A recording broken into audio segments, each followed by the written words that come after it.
Gentlemen, we have called you together to inform you that we are going to overthrow the United States government.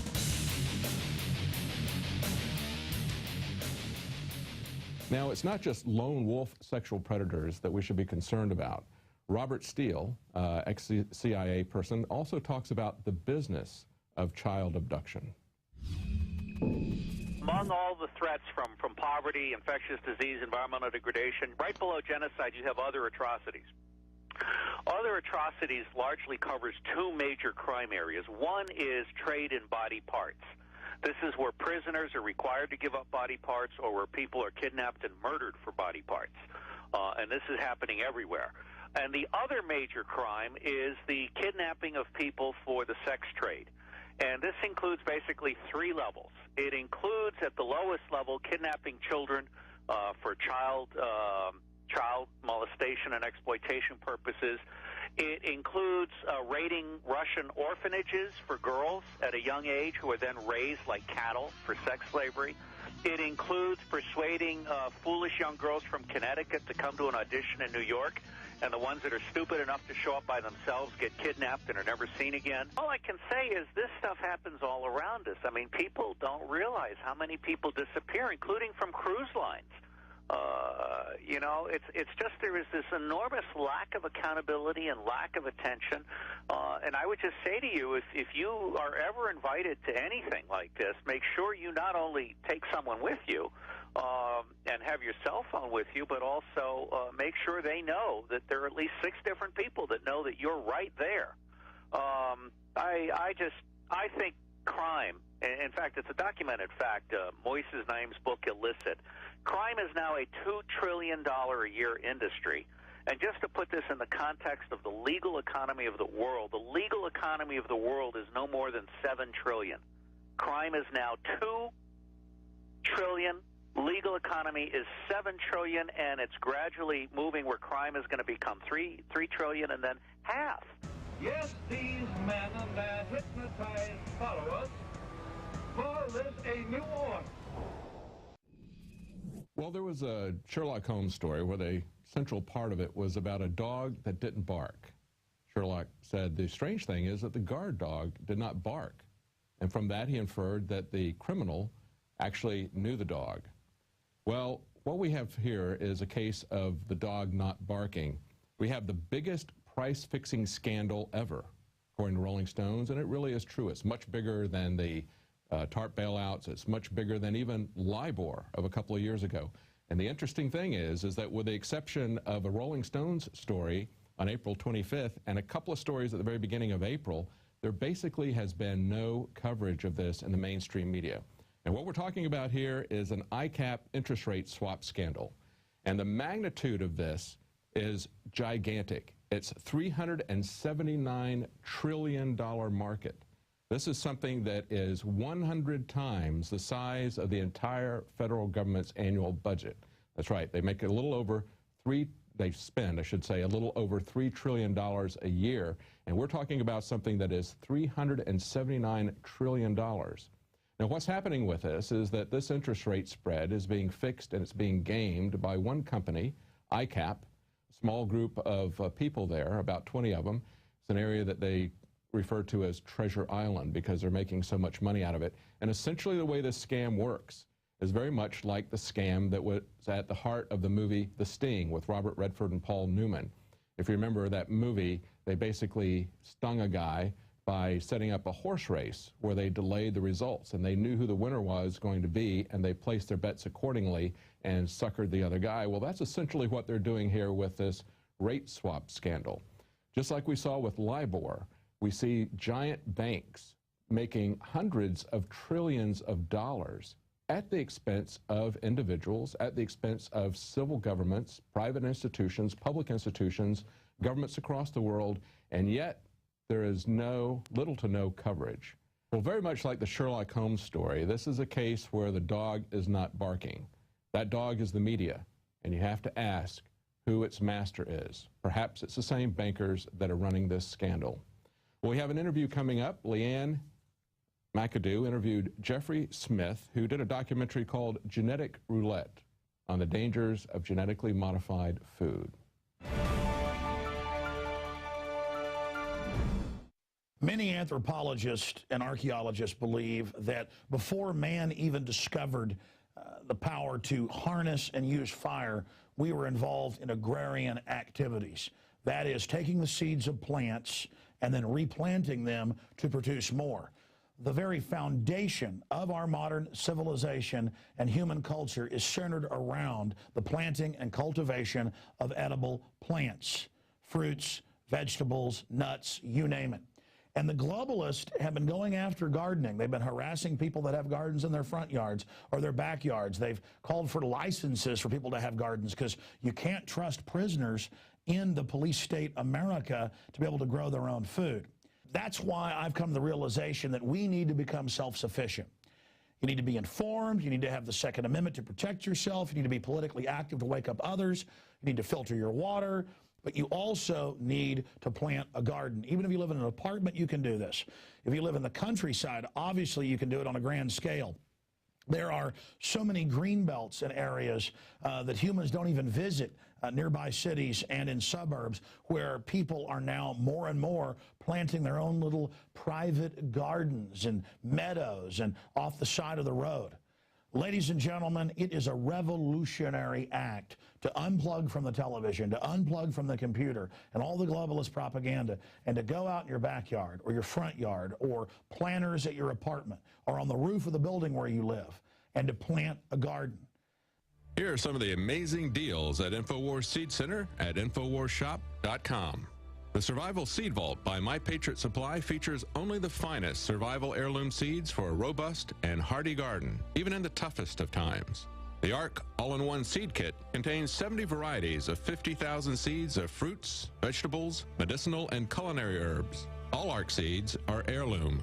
Each type is labeled and sealed separately for ease of use and longevity. The Deluxe Emergency Seed Bank combines 3 of Emergency Seed Bank's top sellers: the Family Survival Emergency Seed Bank, the Medicinal Herb Seeds Pack, and the Culinary Herb Seeds Pack. We also have starter varieties of the deluxe seed packages for fruit, salad, salsa, peppers, and medicinal herbs and more. Go to the InfoWars Seed Center at InfoWarsShop.com. A little seed can grow a huge tree that produces fruit for up to 50 years. We have the best life bombs. That's what these are.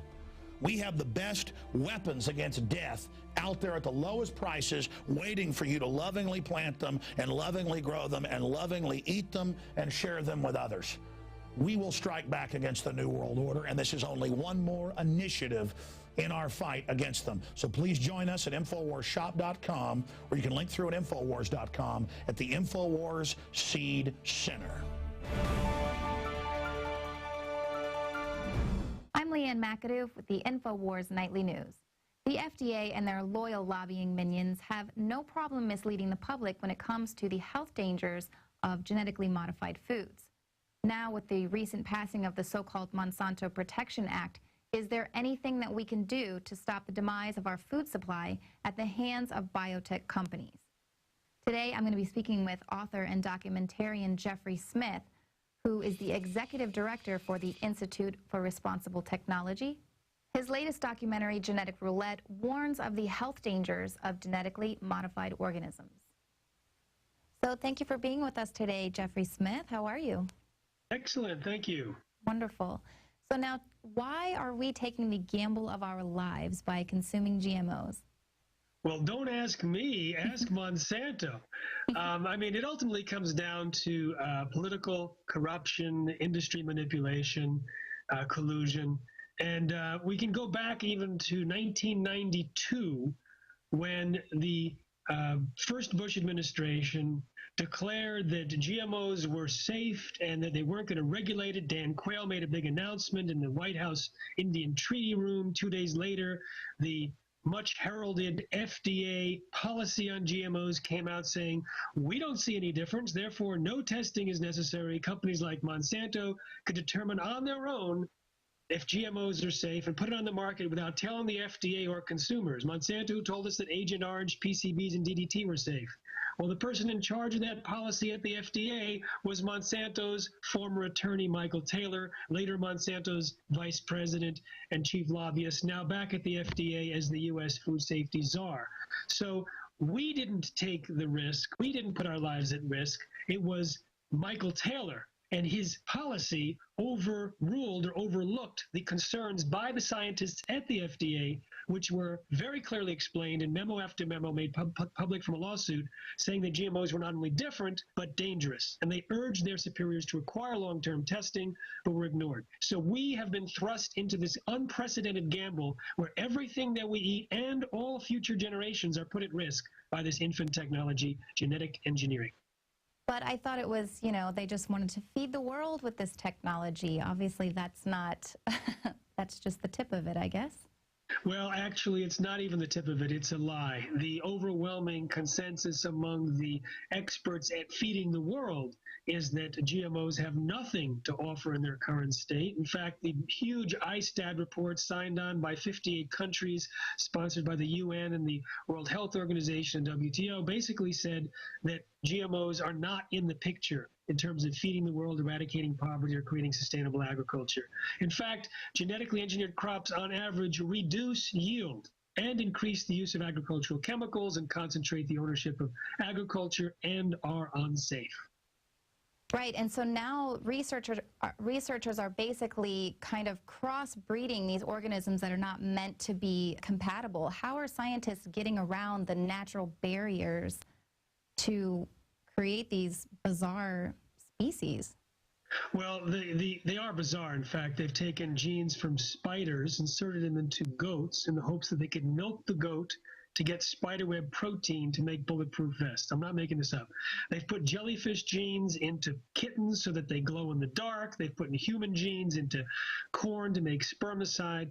And the way they do it is they avoid completely the normal crossing of sexual reproduction. And so let's say you want to take a corn plant and make it into a registered pesticide, and millions of acres in the U.S. are, in fact, registered pesticide corn plants. You take a gene from soil bacteria called Bacillus thuringiensis. You make millions of copies of that gene that produces a toxin that breaks open the stomach of insects to kill them. You put it into a gun and shoot that gun into a plate of millions of cells and then clone those cells into a plant.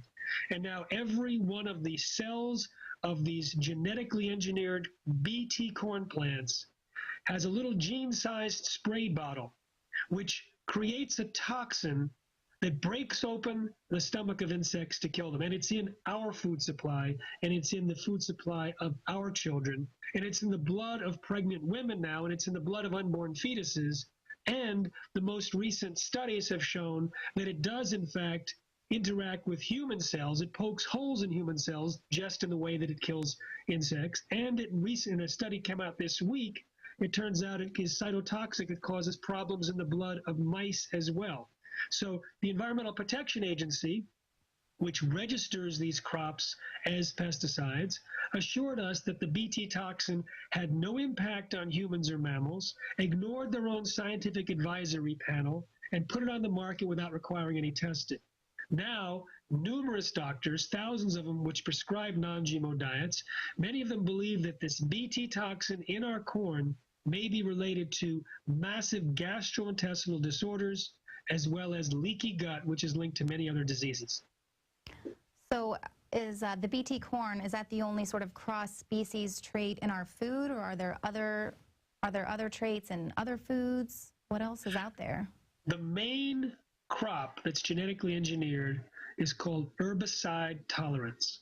So Monsanto scientists found bacteria surviving in a chemical waste dump in the vicinity of Roundup herbicide.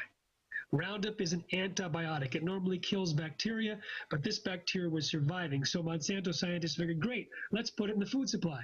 So they took the gene that allowed the bacterium to survive and put it into soybeans.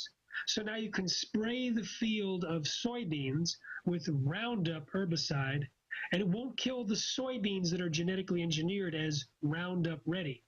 Now what happens is the Roundup ready soy and corn, cotton, canola, sugar beets, and alfalfa drink the Roundup, and they store a portion of it in the food that we eat. Roundup is not the benign herbicide that Monsanto wanted us to believe. And it turns out, a study came out last week by two very top scientists, one at MIT. I spent a long time interviewing